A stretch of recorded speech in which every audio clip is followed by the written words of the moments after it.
Valoran Palace Gardens stretched across 300 acres of crystalline waterfalls and bioluminescent flora, a testament to the Empire's wealth and the princess's refined tastes.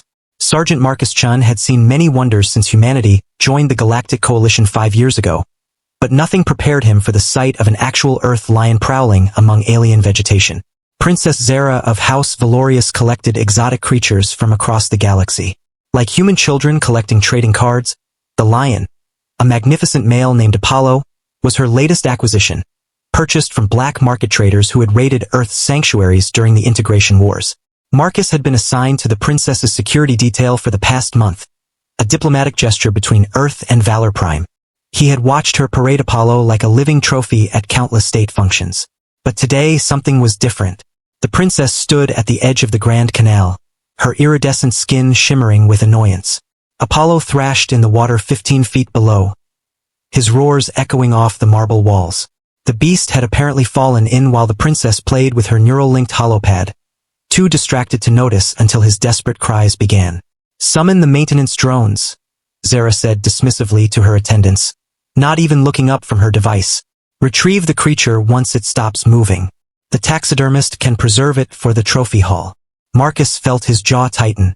"Your Highness, with respect, Apollo is still alive. We can save him."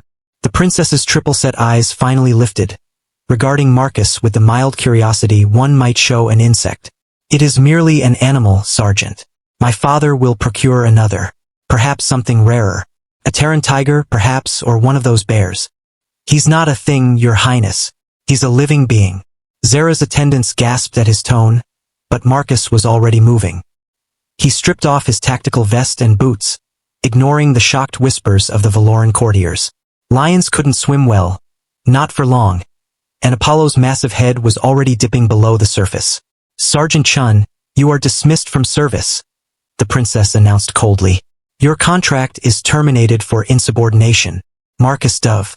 The canal water was frigid, likely kept cold for the exotic fish species that darted away from his intrusion. Apollo's eyes were wild with terror when Marcus reached him, claws raking desperately at nothing. Marcus knew the danger. A panicked predator could kill even while being helped. But he had learned animal handling during childhood at his grandmother's wildlife sanctuary in Kenya. "Easy, boy," he murmured, keeping his voice steady despite the adrenaline. "I've got you." He positioned himself beneath Apollo, letting the lion's considerable weight settle on his shoulders and back. It was like carrying a drowning car, but Marcus was enhanced, military-grade genetic modifications that made humans viable soldiers among alien races with natural advantages. He kicked toward the canal's edge, muscles burning. The maintenance platform was 10 feet away, then 5. Apollo's claws dug into Marcus' shoulders, drawing blood, but the lion seemed to understand on some primal level that this human was trying to help. They broke the surface together, Marcus hauling them both onto the stone platform.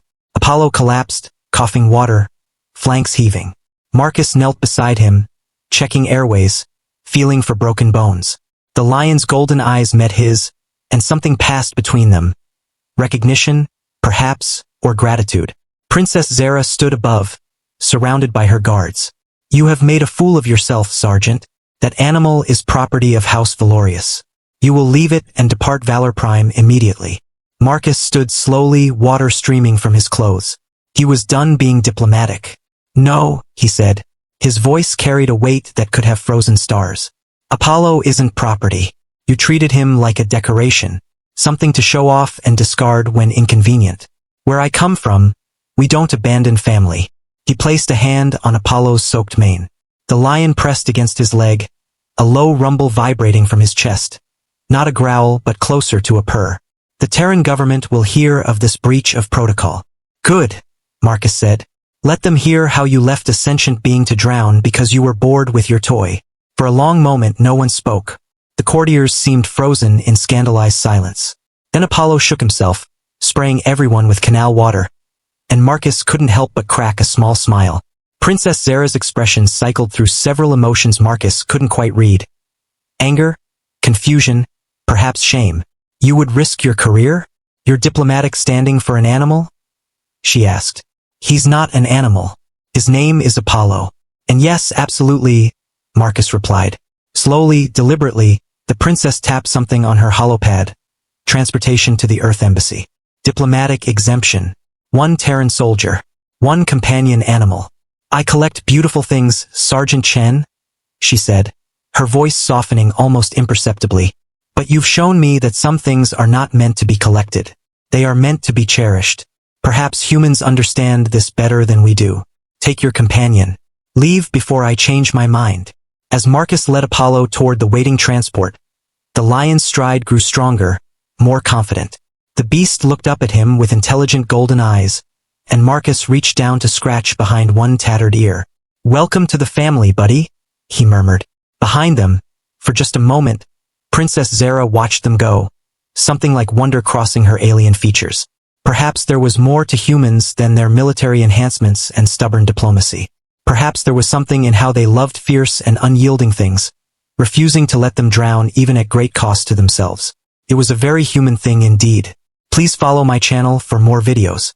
One click from you can change my life.